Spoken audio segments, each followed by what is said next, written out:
Start. आदिवासी विद्यार्थ्यांचे शैक्षणिक आयुष्य अधिक सशक्त, सक्षम आणि प्रेरणादायी करण्यासाठी नवोपक्रमांद्वारे शाळा आणि शिक्षक यांचे सक्षमीकरण करण्यात येत आहे. आदिवासी भागात शिक्षण हा विकासाचा मुख्य मार्ग बनत असून सशक्त विद्यार्थी, सक्षम समाज हे ध्येय प्रत्यक्षात उतरवले जात आहे. आदिवासी आश्रमशाळांमधील शैक्षणिक व्यवस्थेला अधिक सक्षम व प्रभावी बनवण्यासाठी विद्यार्थी केंद्रित दृष्टिकोनाला प्राधान्य देण्यात येत आहे. परिच्छेद. आदिवासी विद्यार्थ्यांच्या शैक्षणिक विकासासाठी आदिवासी विकास विभागांतर्गत शासकीय आश्रमशाळा कार्यरत आहेत. आदिवासी विद्यार्थ्यांच्या सर्वांगीण विकासामध्ये या आश्रमशाळांची महत्त्वाची भूमिका असून आश्रमशाळांचे योगदानही उल्लेखनीय आहे. राज्यातील डोंगराळ व दुर्गम भागात राहणाऱ्या आदिवासी विद्यार्थ्यांना आश्रमशाळेच्या माध्यमातून शिक्षणाच्या संधी उपलब्ध झाल्या आहेत. आधुनिक काळातील बदलत्या आव्हानांचा सामना करण्यासाठी या शाळांमध्ये आमूलाग्र बदल केले जात आहेत. शिक्षण हे परिवर्तनाचे प्रभावी माध्यम असल्याने आदिवासी भागातील विद्यार्थ्यांना गुणवत्तापूर्ण शिक्षण देण्यासाठी आश्रमशाळांमध्ये विविध नवोपक्रमांची अंमलबजावणी करण्यात येत आहे. या उपक्रमांच्या माध्यमातून विद्यार्थ्यांच्या सर्वांगीण विकासाला प्राधान्य देण्यात येत आहे. परिच्छेद.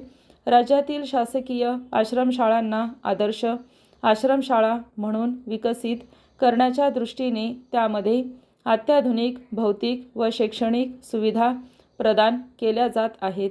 यामध्ये सुसज्ज इमारत, डिजिटल क्लासरूम, सायन्स लॅब, ग्रंथालय, कला व संगीत कक्ष, निवास व्यवस्था, भोजनालय, क्रीडांगण, अपंगांसाठी सुविधा, स्वच्छ पिण्याचे पाणी, CCTV यांचा समावेश आहे.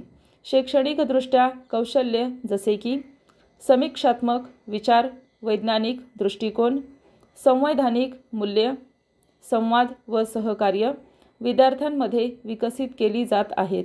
पूरक वाचन, स्व-अध्ययन, गट अध्ययन, कृती आधारित व आनंददायी शिक्षण, तसेच भाषण, लेखन, अभिनय, गायन आदी सहशालेय उपक्रमांमधून विद्यार्थ्यांचे सर्वांगीण व्यक्तिमत्व घडवले जात आहे. परिच्छेद.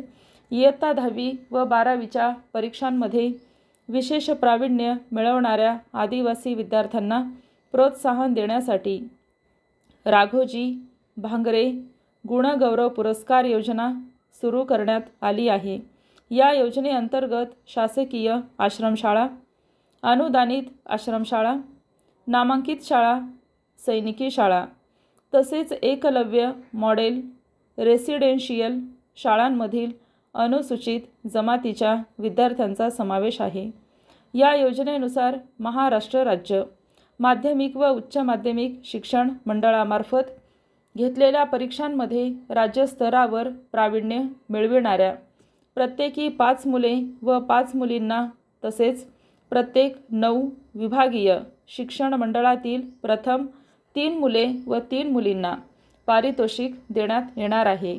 या उपक्रमामुळे विद्यार्थ्यांमध्ये गुणवत्तेच्या माध्यमातून पुढे जाण्याची प्रेरणा निर्माण होणार असून शैक्षणिक गुणवत्ता वृद्धिंगत करण्याच्या दृष्टीने हे महत्त्वाचे पाऊल ठरणार आहे. स्टॉप.